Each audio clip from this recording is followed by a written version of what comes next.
Hello viewers, welcome to miracle world YouTube channel. నేను మీ మనుశ్రీ. ఇప్పుడు మీరు వినబోయే నవల నన్ను రక్షించండి ప్లీజ్.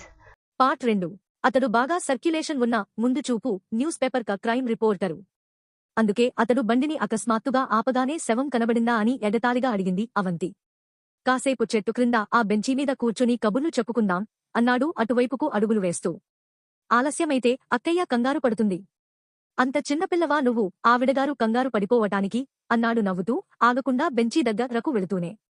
సంవత్సరం క్రితం ఓ స్నేహితుడి పెళ్లికి వెళ్లినప్పుడు పరిచయమైంది అవంతి. ఆ అమ్మాయి ఓ 3 స్టార్ హోటల్లో రిసెప్షనిస్ట్గా పనిచేస్తున్నది. చక్కని ఆకర్షణతో, కలుపుగోలుతంతో ఉన్న ఆ అమ్మాయి పరిచయమైనప్పుడు నమస్కారాలతో వదిలేయలేదు జయంత్. తరువాత అనుకోకుండా ఓ రోజు ఆబిడ్స్ను, ఆ పైన ఇండస్ట్రియల్ ఎగ్జిబిషన్లోనూ కనబడటంతో బాగా మాటలు కలిసినాయి.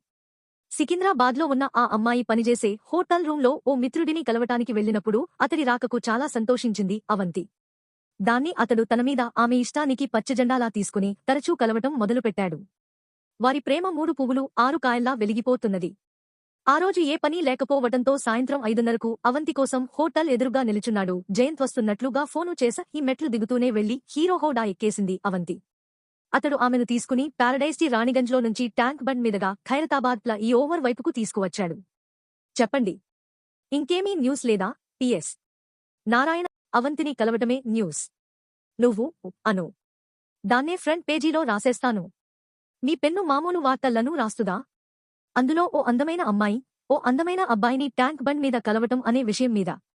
ఏం చావులు, చంపుకోవటాలు కాదంటే ఇదిగో ఇలా వచ్చి హుస్సేన్ సాగర్ దూకటాలు. అబ్బా, ఎగతాళి చేయబోకు నన్ను. మానేయమంటావా ఉద్యోగం? మానేసి అవంతి అనే అమ్మాయి ఎదురుగా కూర్చోవటం, స్వీట్స్ తింటూ తీయటి కబుర్లు చెప్పుకోవటం. కబుర్లు కడుపు నింపవుగదా? ఒక్క క్షణం ఆగాడు సీరియస్గా అవంతిని చూస్తూ. మనిద్దరికీ ఏ ఉద్యోగం లేకపోయినా నిన్ను పువ్వుల్లో పెట్టి పూజించుకునే ఆత్మస్థైర్యం నాకున్నది. దిగులు పడబోకు. నీకో శుభవార్త చెప్పాలనే నిన్ను ఇక్కడకు తీసుకువచ్చాను. నాకు మావాళ్ల నుంచి క్లియరెన్స్ వచ్చింది. నీకిష్టమైన అమ్మాయినే నీ పెళ్లాంగా చేసుకో అన్నారు. కనుక ఇక నీ వైపునుంచే దారి సుగమం కావాలి. అవంతి మొహాన్ని దిగులుగా పక్కకు తిప్పుకున్నది. ఆమెను అలా చూస్తూ జయంత్ పెద్దగా నవ్వాడు. మనిషికి చొరవ కావాలి, ధైర్యం కావాలి, తెగింపు కావాలి. నన్ను ఈ ప్యాంటు చొక్కాగుడా బుద్ధ విగ్రహం దాకా ఈదుకుంటూ వెళ్ళిరమ్మనమంటావా? చెప్పు. నువ్వు అంటే నేను దూకేస్తాను హుస్సేన్ సాగర్లోకి అన్నాడు పిడికిలి బిగించి, చేయి మడిచి, కండ చూపుతూ. నేను ఆడపిల్లని. కాలం మారుతున్నది అవంతి. ఆడపిల్లవే కాదనను. కాని అమ్మమ్మలా అయిపోకు అన్నాడు ఆమె భుజం మీద చేయివేసి తనవైపు తిప్పుకుంటూ. ఆమె ఇబ్బందులు ఆమెవి. అవంతికి తల్లిదండ్రి లేరు. 10 ఏళ్ల క్రితం తండ్రిపోయాడు. భార్యను, 2 కూతుళ్లను వదిలి సంవత్సర క్రితంరా తల్లిపోయింది. భర్తపోయిన తరువాత తెలిసిన నలుగురు కాస్త అండగా నిలబడటంతో ఆమె పెద్ద కూతురు పెళ్లి చేసింది. చిన్న కూతురుకు చేద్దామనుకుంటుండగానే ఆమె పోయింది. ఆమె బ్రతికి ఉన్నంతకాలం చిన్న కూతురు అవంతిని దగ్గర పెట్టుకుని భర్త పోయిన తరువాత వచ్చే పెన్షన్ డబ్బులతో గుట్టు చప్పుడుగాకుండా బ్రతుకు వెళ్లదీసింది. అప్పుడప్పుడు పెద్ద కూతురు వెళ్లి చూసి వస్తుడేది. ఆమె పోవటంతో అవంతికి అక్క పంచన జేరక తప్పలేదు. అక్క సంసారము అంతంత మాత్రమే. భర్త త్రాగుబోతూ. అతడు ఓ ఫ్యాక్టరీలో ఫిట్టర్గా పనిచేస్తున్నాడు. 2 ఏళ్ల కూతురు. సంపాదన బాగానే ఉంటుందిగాని ఎక్కువ భాగం త్రాగుడుకుపోవటంతో కుటుంబానికి ఆయన మిగిల్చే డబ్బు బోటాబోటీగా సరిపోతుంది. అవంతి రావటంతో ఖర్చు మరింత పెరిగింది. అప్పటికే అవంతి కామ్ పూర్తి చేసింది. Type lower పాసైంది. బావగారే తెలిసినవాళ్ల ద్వారా ప్రయత్నించి ఓ 3 స్టార్ హోటల్లో రిసెప్షనిస్ట్గా చేర్చాడు. అవంతి చూపులకు చాలా అందంగా ఉండటం, చదువుకున్న దవ్వటంతో తేలిగ్గానే ఆ ఉద్యోగం ఆమెకు వచ్చింది. దాంతో డబ్బుకు పెద్ద ఇబ్బంది లేకుండా గడిచిపోతోంది. కాని అవంతికి ఓ పెద్ద సమస్య ఏర్పడింది. ఆమె బావకు మరో త్రాగుబోతూ స్నేహితుడున్నాడు. అవంతి వాళ్ళింటికి వచ్చింతరువాత ఆ ఇంటికి అతడి రాకపోకలు మరింత ఎక్కువైనాయి. స్నేహితుడు ఎలాగైనా అవంతిని తనకిచ్చి పెళ్లి చేస్తే కావాల్సినంత డబ్బు ఇస్తానని బావగారికి ఆశ పెట్టాడు. దాంతో బావగారు అక్కను ఒత్తిడి చేయటం మొదలుపెట్టాడు. ఎంత అందగత్తె అయినా, ఎంత సంపాదనా పరురాలైనా కట్నం లేందే మీ చెల్లెలికి పెళ్లి చేయలేం. మనమా కట్నమివ్వలేం. వాడు దాన్నిచ్చి తనకు పెళ్లి చేస్తే మనకే ఎదురిస్తానంటున్నాడు. ఆ డబ్బు మనం జాగ్రత్త చేసుకున్నామంటే రేపు మనమ్మాయికి ఏదో విధంగా ఉపయోగపడుతుంది అని. అతడు చెప్పింది నిజమే అయినా తను అనుభవిస్తున్నది చాలక చూస్తూ చూస్తూ మరో త్రాగుబోతుకు చెల్లెల్ని ఇవ్వటం ఆమెకు ఏమాత్రం ఇష్టలేదు. మొదటి 1-2 సార్లు మౌనంగా విని ఊరుకున్నది. ఆపైన కొన్నిసార్లు చివాట్లు తిన్నది. అది దాటిపోయి ఇప్పుడు త్రాగొచ్చి ఆ వంకా ఈ వంకా పెట్టి తంతున్నాడు కూడా. ఒకసారి సూటిగా మరదల్నే అడిగాడు. సుధాకర్కు ఏమైంది? కావాల్సినంత డబ్బు. నువ్వు కూడా ఈ బోడి ఉద్యోగం మానేసి హాయిగా జల్సా చేయవచ్చు. అతడిని పెళ్లి చేసుకోరాదు అని. అప్పటికే జయంత్తో ప్రేమలో పడ్డ అవంతి నెక్కచ్చిగా చెప్పేసింది, నాకు ఇష్టలేదు అని. బావంటే అసహ్యమేస్తున్నది అవంతికి. తన వలన దెబ్బలు తింటున్న అక్కయ్య అంటే జాలి వేస్తున్నది. కాని చూస్తూ చూస్తూ ఓ త్రాగుబోతును భర్తగా ఎలా చేసుకోగలదు? ఓ రోజు బావను పట్టుకు దులిపేసింది. అతడు రోషంగానూ కోపంతోనూ ఒక్కసారి మరదలి ముఖంలోకి చూసి, జాగ్రత్త. నా మాట వెనకపోయారో ఇద్దరి అంతూ చూస్తాను అంటూ తిట్టుకుంటూ వెళ్ళిపోయాడు. అప్పుడు అక్కనే అడిగింది, నన్నేం చేయమంటావ్ అని దీనంగా. నీకు ఎలా మంచిదని తోస్తే అలా చే. అంతేగాని ఆయనకు భయపడిగాని నామీద జాలితోగాని ఆ సుడిగుండంలో పడ్డా ఓ తరువాత ఊపిరాడక చస్తావు అన్నదామె. తను జయంత్ విషయం చెప్పగా, అతడు మంచివాడని నమ్మకం కుదిరితే తప్పక అతడినే చేసుకో. నువ్వన్నా సుఖపడు అన్నది. ఆ రాత్రి తాగొచ్చి మళ్లీ ఆ విషయం భర్త ఎత్తినప్పుడు అవంతి ప్రేమ వ్యవహారం బయట పెట్టేసింది. ఇక ఆ విషయానికి తెరదించేయాలన్నట్లుగా. అతడు ఊరుకోలేదు. నానా రభస చేసా, నీ చెల్లెలు నా స్నేహితుడిని తప్ప మరెవర్ని వివాహం చేసుకున్నా నిన్ను నేను చంపటం ఖాయం అని బెదిరించాడు. ఆ మాటల్ని అవంతి విన్నది. ఏం చేయాలో అర్థంగాక అయోమయంలో పడిపోయింది. తన వలన తన అక్క కుటుంబం విచ్ఛిన్నం కావటం ఆమెకు ఇష్టలేదు. అదే జయంత్తో అన్నది. ఇదీ పరిస్థితి. అక్కయ్య కన్నులతో నీరసించి పోతున్నది. నేను ఆయన చెప్పినట్లు వినకపోతే దాన్ని బ్రతకనిచ్చేలా లేడు. వాడు డబ్బులు ఆశ చూపించి ఈయన్ను బుట్టలో వేసుకుని మా కుటుంబానికి శనిలా దాపురించాడు. ఆమెకు కంటివెంట నీరు గిర్రున తిరుగుతున్నది. జయంత్, అవంతి ఆనుకుని హుస్సేన్ సాగర్ నీళ్లను చూస్తూ ఆ బెంచీమీద కూర్చున్నారు. హుస్సేన్ సాగర్లో కంపు వదిలించే పని మొదలు పెడతారని మనమెప్పుడైనా అనుకున్నామా? ఓహో! ఆమె వీపుమీద అనునయంగా చెయ్యి వేస్తూ అన్నాడు. అలాగే మనకు త్వరలోనే ఈ ఇబ్బందులు తీరుతాయని ఆశపడదాం. ఆ ధైర్యంతోటే ముందుకు అడుగులు వేద్దా. నేను ఇప్పుడు రమ్మనమన్నా, ఇలా రమ్మనమన్నా నీతో వచ్చేయగలను. కాని తరువాత అక్కయ్య బ్రతుకు ఏమవుతుందో అనేది నా భయం. జయంత్ ఆలోచిస్తున్నట్లుగా మౌనంగా మెల్లగా కదులుతున్న నీటి వంకే చూస్తున్నాడు. అటు తిరిగి ఉన్న బుద్ధుడు అతడి కళ్లకు మసకమసకగా కనబడుతున్నాడు. ఎక్కడినుంచో వస్తున్న మంచులాంటి పోగ. దీపాలు వెలుగబోతున్న సమయం. ఓకే. దాని కర్మకు దాన్ని వదిలేశామే అనుకుందాం. నన్ను అయినా సుఖంగా బ్రతకనిస్తారా ఆ త్రాగుబోతులు అన్నది అతడి ముఖంలో ముఖం పెట్టి భవిష్యత్తును భయంగా ఊహించుకుంటూ. వాళ్ల సంగతి నేను చూచుకుంటాను. నువ్వు సరేనంటే మన గురించి నువ్వేం భయపడనక్కర్లేదు. ఎలా? నాకు పోలీసు డిపార్టుమెంటులో చాలామంది తెలుసు. ఒక్క మాట చెప్పానంటే ఇద్దర్నీ పడేసి శుభ్రంగా తోమేస్తారు. జీవితంలో మన జోలికేగాదు ఇంకెవరి జోలికి వెళ్లరు. పాముకు ఒకసారి దెబ్బ తగిలింతరువాత అది మరోసారి మరింత పట్టుగా కాటు వేయాలని ప్రయత్నిస్తుంది. దాని సహజగుణమది. 2 గంటలు తోమితే వాళ్లు మనల్ని వదిలిపెడతారు అనుకుంటే పోలీసులే అక్కర్లేదు. మనమైనా చేయవచ్చు ఆ పని అన్నది నవ్వి.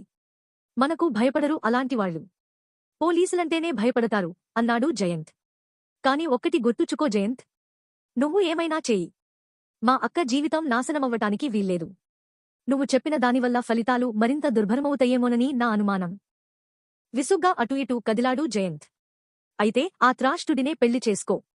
నీ భయాలు, ఇబ్బందులు అన్నీ తీరిపోతాయి. నిన్నగాక మొన్న పరిచయమైన నేను ఎట్లా పోతే నీకెందుకు అన్నాడు నిష్ఠూరంగా. చటుక్కున తలెత్తి అతడి ముఖంలోకి చూచింది. అతడి చేతిని తన చేతిలోకి తీసుకుని గట్టిగా పట్టుకున్నది. ఆపైన ఆ చేతినెత్తి పెదవుల దగ్గరకు చేర్చుకుని అతడి పిడికిలిమీద ముద్దు పెట్టుకుంటూ, ఇంకెప్పుడూ అలా అనబోకు. వాడు తాళి కట్టట్టం అంటూ జరిగితే నా శవానికే. మననెవరూ విడదీయలేరు అన్నది. ఆమె కళ్లల్లో నీళ్లు చిప్పిల్లినయి. గొంతు గద్గదమైంది అతడి మాటలకు. తను తొందరపడి అన్నానా అన్నట్లుగా జాలిగా చూచాడు జయంత్. ఆమె మొహాన్ని తన వైపుకు తిప్పుకుని ప్రేమగా ఆమె కళ్లల్లోకి చూచాడు. ఛా! నేనుండగా నీకెలాంటి భయమూ లేదు. చూస్తూ ఉండు. మన కథను ఎలా సుఖాంతం చేస్తానో అన్నాడు నవ్వి. మైడియర్ అవంతి, నువ్వులేందే నేనూ లేను. అది గుర్తుచుకో. ఆమె మెడవంచి తలను అతడి భుజాన వాల్చింది. నీ బావకు అతడు ఎంత డబ్బు ఆశ చూపాడో కూపీలాగు. అది నువ్విస్తావా? అది ఒక పద్ధతే. ప్రతిదానికీ వివిధ మార్గాలు ఉంటాయి. అన్నిటినీ పరిశీలించి ఏది సుగమమైందో మనం నిర్ణయించుకోవాలి అన్నాడు ఆలోచిస్తున్నట్లుగా శూన్యంలోకి చూస్తూ. అవంతి మరింతగా అతడిని కరుచుకుపోయింది. ట్యాంక్ బండ్ మీద దీపాలు వెలుగుతున్నాయి. ఆ వెలుగులు నీళ్లలోకి లోతుకు వెళ్ళిపోతున్నాయి. అవంతి లేచింది, ఇక వెళ్ళామా అన్నట్లుగా. రాత్రి 11 జయంత్కు నిద్రపట్టలేదు. ఒకటే ఆలోచన అవంతిని ఈ కూపంలో నుంచి బయటకు ఎలా లాగాలా అని.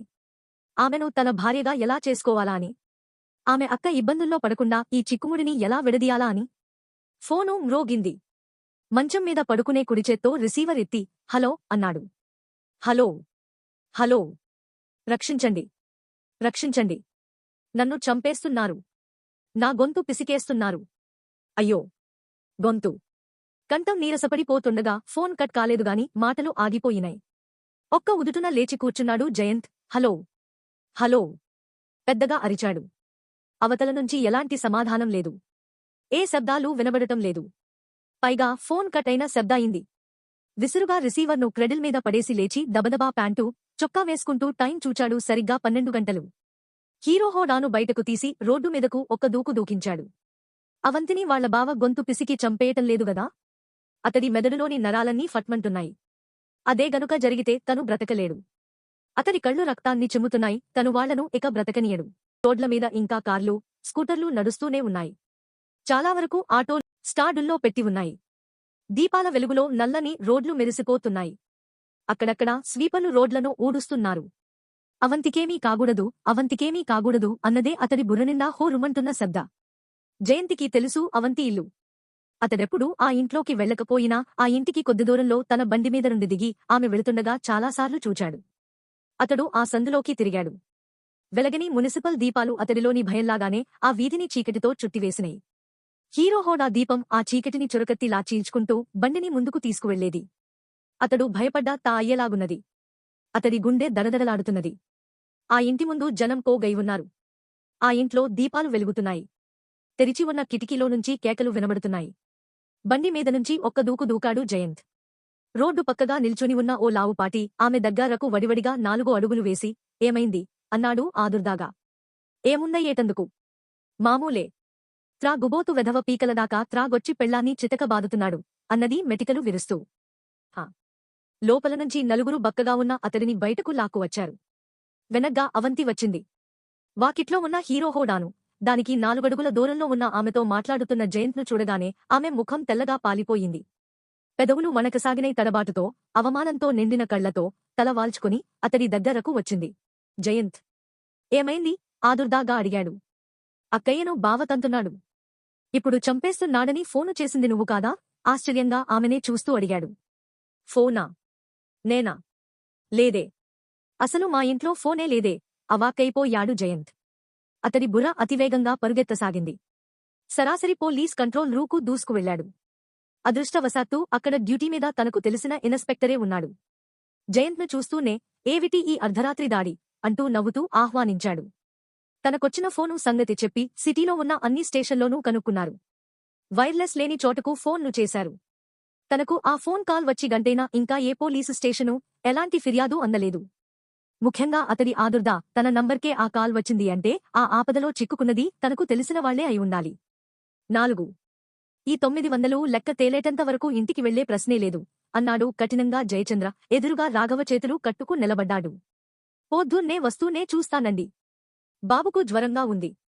నేను ఇంటికి వెళ్లి వాడిని ఆసుపత్రికి తీసుకువెళ్ళాలి. జయచంద్ర విసుగ్గా అతడివంక చూశాడు. చూడు రాఘవ, 900 అనేది సామాన్యమైన విషయం కాదు. రేపు అనేమాట రాగూడదు. ఇవ్వాళ తేలాల్సిందే అన్నాడు. రాఘవ మాట్లాడలేకపోయాడు. జయచంద్ర సంగతి తెలుసు.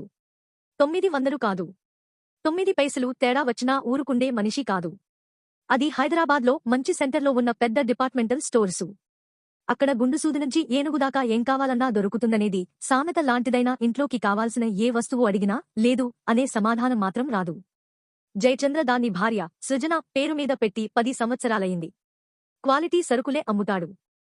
హోల్సేల్లో తెప్పించి సరుకుల్ని బాగుచేయించి కేజీ అరకేజీ ప్యాకెట్లుగా కట్టించి ర్యాకుల్లో ఎప్పుడూ నీట్గా అట్టిపెడతాడు. అక్కడ ప్రతి వస్తువు ధర ₹1 ఎక్కువే ఉంటుందని అంటారుగాని కొనకుండా మాత్రం ఊరుకోరు. జయచంద్ర నిక్కచ్చి మనిషి. డబ్బులు ఎంత ఖచ్చితంగా వసూలు చేస్తాడో వస్తువులు కూడా అంత మంచివే ఇస్తాడు. ఆ రోజు అమ్మకాలకు క్యాషు కలెక్షన్కు 900 తేడా వచ్చింది. నెలాఖరులో కూడా 1,00,000కు తగ్గని అమ్మకాలు రోజు. అందుకనే ఏ రోజు లెక్కలు ఆ రోజే తేలిపోవాలనేది అతడి సిద్ధాంతం. 10 మంది దాకా కుర్రవాళ్లున్నారు. ఎక్కువ మొత్తాల్లో సరుకులు కొన్నప్పుడు ఇంటికి కూడా పంపిస్తాడు ప్రత్యేకంగా ఛార్జీ చేయకుండా. వాళ్లుగాక ఒక క్యాషియర్. 8:30 అవుతుండగానే ప్రతి కౌంటర్లోని మనిషి వాళ్లమ్మిన వస్తువులకు ఇచ్చిన బిల్లుల జాబితా రాసి మొత్తకూడి జయచంద్రకిస్తాడు. అలా వచ్చిన లిస్టులన్నిటినీ ఒకచోట చేర్చి క్యాష్ ఎంత ఉందో లెక్క చూసుకుంటాడు జయచంద్ర. ఇది రోజూ జరిగే పని. అది సరిగ్గా సరిపోయేటంత వరకు రాఘవ కాలు బయట పెట్టలేడు. అప్పుడు రాత్రి 9:15 అయింది. రాఘవ దిగులుగా ఉన్నాడు, పిల్లవాడికి ఎలా ఉన్నదోనని. పొద్దున వస్తున్నప్పుడే భార్య చెప్పింది రాత్రికి రాగానే డాక్టర్ దగ్గరకు వెళ్లాలని, వీలుంటే కాస్త పెందరాడే రమ్మనమని. షాపు షట్టర్స్ వేసేశారు 9 గంటలకల్లా.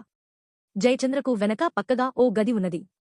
అందులో టేబుల్, చైర్, మధ్యాహ్నం భోజనం చేసిన తరువాత విశ్రాంతికి ఓ ఫోమ్ బడ్, ఫోను ఉన్నాయి. ఇప్పుడా రూపాయి ఆ గదిలోనే ఉన్నారు. రాఘవ, ఓ పని చేయి. ప్రతి కౌంటర్లో నువ్వు బిల్లుల్లో ఉన్న అమౌంట్స్ చెప్పు. లిస్టు తయారు చేయటంలో తప్పున్నదేమో చూద్దా. ఎందుకంటే సామాన్యంగా నీ దగ్గర తప్పు జరగదని నాకు తెలుసు అన్నాడు రాఘవను కాస్త అనునయిస్తున్నట్లుగా. రాఘవకు ఇష్టలేకపోయినా అతడు చెప్పిన పని చేయక తప్పదు. ఎంత ఆలస్యమైనా అది తేలేటంతవరకు అతడు ఇంటికి వెళ్లలేడు. రాఘవ ఒక్కొక్క బిల్లు చూసి చెబుతుంటే లిస్టులో టిక్కు పెడుతున్నాడు జయచంద్ర. 4 కౌంటర్ల బిల్లులు చూసినా తప్పు దొరకలేదు. 9:30 5వ బిల్లు బుక్కు చూస్తుండగా తప్పు దొరికింది. 5,696ను 6,596గా రాయడం జరిగింది. సరిగ్గా తేడా 900. రూపాయి హాయిగా శ్వాస పీల్చుకున్నారు. నేను చెప్పానా ఇందులో నీ తప్పు ఉండదని.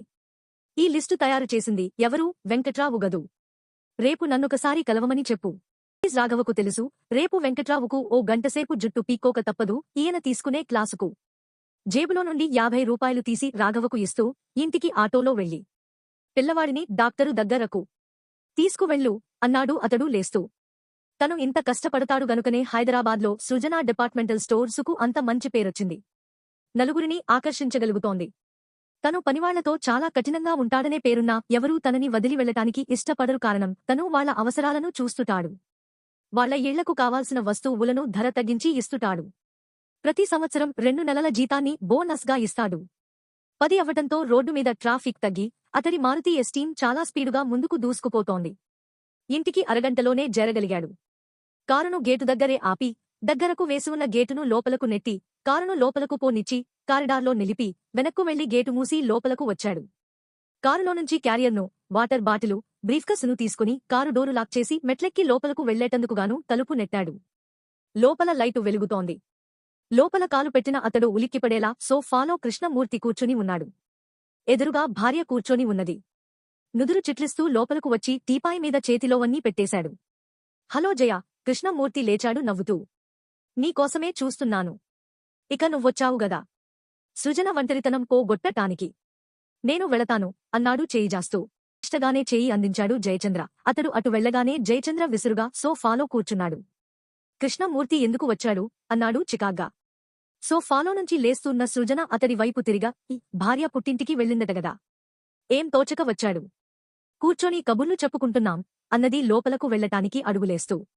స్నానం చేస్తే భోం చేయవచ్చు విసురుగా లేచాడు జయచంద్ర. నాకీ పద్ధతేం నచ్చలేదు అన్నాడు. ఏ పద్ధతి? అర్థం కానట్లు భర్త ముఖంలోకి చూసింది. అర్ధరాత్రి అపరాత్రి పరాయి మగవాళ్లతో కూర్చుని కబుర్లు చెప్పటం. ఎవరు పరాయివాళ్లు? మీ కృష్ణమూర్త ఆ మాటను ఒత్తి పలికింది. మీ చిన్ననాటి స్నేహితుడంటూ మీరేగదా ఎన్నో సంవత్సరాల బట్టి మనింటికి తీసుకువస్తున్నారు. మీరున్నప్పుడు లేనప్పుడూ కూడా వస్తూనే ఉన్నాడాయన. వచ్చినవాడిని మా ఆయన లేడంటూ బయటకు నెట్టి తలుపులేయలేనుగదా నేను అన్నది చాలా నిర్లక్ష్యంగా ఒకసారి భర్తను చూసి. జయచంద్ర వడివడిగా వెళ్లి ఆమె చేయి పట్టుకుని బలంగా తన వైపుకు తిప్పుకున్నాడు. నిజం చెప్పు. మనింటికి అతడు నీకోసం వస్తున్నాడా, నా కోసం వస్తున్నాడా? అతడినే అడగండి. ఓహో, నువ్వు సమాధానం చెప్పితీరాలి. అతడికి తెలుసు. 6 నెలల బట్టి చూస్తున్నాడు వాళ్ళిద్దరి ప్రవర్తనలోని తేడాని. ఇంతకు ముందే 2-3 సార్లు వాళ్ల నడుమ ఈ సంభాషణ వచ్చింది. ఒకసారైతే అనుకోకుండా మధ్యాహ్నం ఇంటికొచ్చిన తనకు బెడ్రూలోనుంచి నవ్వులు స్వాగతం చెప్పగా ఆమెను కొట్టబోయినంత పనిచేశాడు. అప్పటికి సృజనను తనతో పాటు స్టోర్సుకు తీసుకువెళ్లి అక్కడ కూర్చోబెట్టటానికి ప్రయత్నించినా అంతగా సానుకూలబడలేదు. నా వల్ల కాదు. అక్కడు ఊరికినే వాళ్లు చేసే పనులు చూస్తూ బొమ్మలా కూర్చోవటం అంటూ వంకబెట్టి మానేసింది. చెడు తలంపు రానేకూడదు. వచ్చిం తరువాత ఎంత కట్టుదిట్టం చేసినా ఫలితం అంతగా ఉంటుందని తను అనుకోడు. మొన్నటికి మొన్న ఇదే విషయంలో ఘర్షణ పడుతున్నప్పుడు సృజన ఎదురు తిరిగింది. నన్నేం చేయమంటారు? పోద్దు ననగా మీరు వెళతారు. రాత్రి 10లోపు ఎప్పుడైనా మీరు వచ్చారా? లేదు. నేను ఎంతోచక చస్తూ ఈ లంకంత కొంపలో ఓ రాయిలా పడి ఉండాలా? సాకటానికి గాని కబుర్లు చెప్పుకోవటానికి కాని ఓ పిల్లవాడా? నా వల్ల కాదు, మరో మగవాడితో మాట్లాడకూడదు. రోడ్డు మీదకు చూడకూడదు. మీ ఆంక్షలతో నాకు పిచ్చెక్కిపోతోంది. భార్య మీద అనుమానపడే మనిషి అసలు పెళ్లే చేసుకోకూడదు. ఆమె విసుళ్లకు తను సమాధానం చెప్పలేకపోయాడు. నిజమే, ఇంట్లో మరో మనిషి లేకపోతే కాలం గడవటమూ కష్టమే, దానికి మార్గమేదో ఆలోచించాలి అన్నట్లుగా ఆ క్షణాన మౌనంగా ఉండిపోయాడు. ఇప్పుడు రాత్రి ఇన్ని గంటలప్పుడు రూపాయి ఒంటరిగా ఎంత సమాధానపరుచుకోవాలనుకున్నా ఆ ఆలోచనను భరించలేకపోతున్నాడు జయచంద్ర. స్నానం చేసా, ఈ పైజమా, లాల్చీ వేసుకుని మంచం మీద పడుకున్నాడు. అన్నం పెట్టాను, తలుపు దగ్గర నిలబడి సృజన అన్నది. అబ్జర్లేదు. అన్నం తినకపోవటం వలన నామీద కోపం తగ్గుతుందా? చాలా కోపంగా ఆమె వంక చూశాడు. లేచి ఆమె వైపుకు పెద్ద పెద్ద అంగలు పెదివేస్తూ, ఇది నేను భరించలేని విషయం అన్నాడు. పెద్దగా గొంతు బరువుగా ఉన్నది. అయితే ఏం చేద్దామంటారు అన్నది ఆ విషయాన్ని చాలా తేలిగ్గా తీసుకుంటున్నట్లుగా. నీ పద్ధతి మార్చుకోమంటున్నాను. ఆమె మాట్లాడకుండా మౌనంగా నిల్చున్నది. ఇంటికి వెళ్ళిపో. మీ ఇంటికి వెళ్ళి నాతో సజావుగా ఉందామని నిర్ణయించుకున్న నాడు తిరిగిరా. ఆమె మాట్లాడలేదు. ఒక్క క్షణం ఆలోచిస్తున్నట్లుగా ఆగాడు. తరువాత జీరబోయిన కంఠంతో, లేదంటావా? నాతో కాపురం చేయటం ఇష్టలేకపోతే విడాకులు తీసుకుందాం పట్టు. ఆపైన నీ ఇష్టమొచ్చిన వాడితో నువ్వూరేగవచ్చు అన్నాడు. ఆమె మాట్లాడలేదు. కాలిబటన వ్రేలును నేలకు వేసి నొక్కుతూ తలవంచుకున్నది. నేనొక్కటి చెబుతాను వింటారా అన్నది 2 నిమిషాల తరువాత నోరు విప్పి మొదటిసారిగా. ఈసారి మాట్లాడకపోవటం జయచంద్ర వంతయింది. మీరు లేనిపోనివి ఊహించుకుంటూ మనస్సు పాడు చేసుకుంటున్నారు. నా మనస్సు పాడు చేస్తున్నారు. కృష్ణమూర్తిగారు, మీరు లేనప్పుడు కూడా మనింటికి వస్తున్నారనేగదా మీ బాధ. ఆపైన మేమిద్దరం కలిసి ఏదేదో చేసేస్తున్నాం అని మీ అనుమానం. అంతేనా? అనుమానం కాదు, అది నిజం. అంత రూఢిగా మీకు తెలిస్తే కృష్ణమూర్తిగారిని మనింటికి రావద్దని చెప్పండి. ప్లీజ్ నాతో మాట్లాడవద్దని చెప్పండి అన్నది నిర్లక్ష్యంగా. ముందొచ్చిన తోకకంటే వెనుక వచ్చిన కొమ్ములు వాడిట. నా మాట వింటాడా? చెప్పి చూడండి మొండిగా అన్నది. నాతో వాడికి చెప్పించి మేమిద్దరం కొట్టుకు చస్తుతే చూసి సంతోషిద్దా అనుకుంటున్నావేమో. నీతో మాటలనవసరం. ఈ క్షణం నుంచి నువ్వు కృష్ణమూర్తిని చూడకూడదు. కృష్ణమూర్తితో మాట్లాడకూడదు. నువ్వేం చేసినా సరే. నేను అతగాడికోసం పడి చస్తున్నాననా మీ ఉద్దేశ్యం? గమీన లేచింది సృజన. ఎవరు ఎవరికోసం పడి చస్తున్నారో నాకు తెలియదు. ఇది ఇక నేను సహించను. లేదంటావా మీ పుట్టింటికి వెళ్ళిపో. కాదంటావా విడాకులు తీసుకో. నీ ఇష్ట. నీకు పూర్తి స్వేచ్ఛ ఉన్నది. నేను రెండూ చేయను, చాలా ఖచ్చితంగా చెప్పింది సృజన. ఏ తప్పు చేయని నేను తప్పు చేసిన దానిలా ఎందుకు చేయాలి అట్లా? అయితే నన్ను ఇలా క్షోభపెట్టి చంపాలనే నిర్ణయించుకున్నావన్నమాట. మీ క్షోభకు నేను మాత్రం కారణం కాదు. మీ బలహీనతే. ఆమె మొండి వైఖరికి అతడి కోపం తారాస్థాయినందుకున్నది. నిగ్రహించుకోలేకపోయాడు. మొహమంతా కందగడ్డలా చేసుకుని ఆమె మీదికి వస్తూ ఆమె మెడ చుట్టూ చేయి వేసి పట్టుకున్నాడు.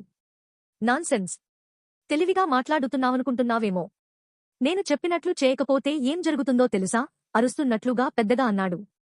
ఏం చేస్తారు? ఆమె కంఠం హెచ్చించింది. ఏం చేస్తానా? అర్ధరాత్రి గొంతు పిసికి చంపేశా, ఈ నడి రోడ్డు మీద పారేసి ఓ ట్రక్కును మీదగా లాగించి యాక్సిడెంట్లా నిరూపిస్తాను. నా మానసిక సంక్షోభాన్ని నిన్నూ వదిలించేసుకుని చేతులు దులుపుకుంటాను. అతడు ఆవేశంతో గూడిన ఆయాసంతో రొప్పుతున్నాడు. ఆమె 2 చేతులు ఎత్తి మెడమీద ఉన్న అతడి చేతుల్ని తీసి విసిరికొట్టింది. ఓకే, మీ ఆనందమే నా ఆనందం. అలాగే కానియండి అంటూనే మెరుపులా అతడి ముందు నుంచి వెళ్ళిపోయింది. బెడ్రూంలోకి వెళ్లి దీపం ఆర్పి మంచం మీద బోర్లా పడుకుని వెక్కి వెక్కి ఏడ్వసాగింది సృజన. టేబుల్ మీద ఉన్న కారు తాళం చెవులు తీసుకున్నాడు అతడు. బ్రీఫ్ కేసు తెరిచి అందులోనుంచి పర్సు తీసి లాల్చీ జేబులో వేసుకున్నాడు. సృజన పడుకున్న మంచం పక్కగా నిలబడి, నేను బయటకు వెళుతున్నాను. తలుపేసుకో అంటూ బయటకు నడిచాడు. కారును మెయిన్ రోడ్డు ఎక్కించిన తరువాత ఓ వైన్ షాపు ముందు ఆపాడు. 2 గోల్డెన్ ఈగల్ బీరు సీసాలు తీసుకున్నారు. పక్కనే ఉన్న బేకరీలో జీడిపప్పు ప్యాకెట్లు, 2 చిప్స్ ప్యాకెట్లు తీసుకున్నాడు. డిపార్ట్మెంటల్ స్టోర్సు దగ్గరకు వచ్చేటప్పటికి 11 పైన అరగంట అయింది.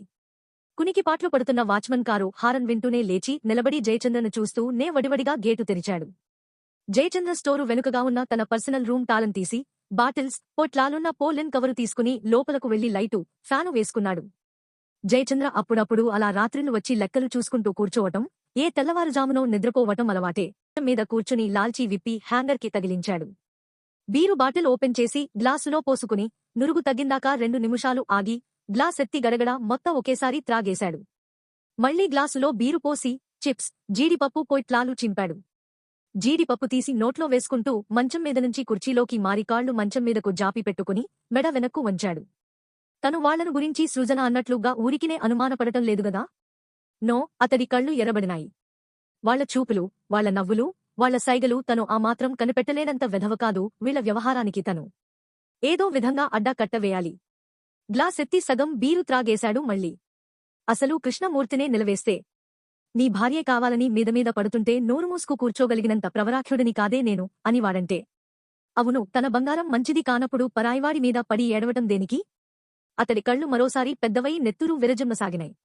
టేబుల్ మీద గ్లాసెత్తి మిగిలిన సగము గడగడా త్రాగేశాడు. చల్లటి ద్రవం లోపలకు పోతూనే శరీరాన్ని ఒక ఊపు ఊపింది. అది నా మాట విన చెప్పినట్లు చేయకపోయిందో చంపేస్తాను. జయచంద్ర అంటే ఏమనుకుంటున్నదో. సరిగ్గా అప్పుడే టేబుల్ మీద ఫోను గణగణా మ్రోగింది. మరిన్ని ఇలాంటి నవలల కోసం ఈ ఛానల్ని లైక్ చేయండి, షేర్ చేయండి, అలాగే సబ్స్క్రైబ్ చేయండి. మీ సలహాలు సూచనలు ఏమైనా ఉంటే కామెంట్ రూపంలో తెలియజేయండి.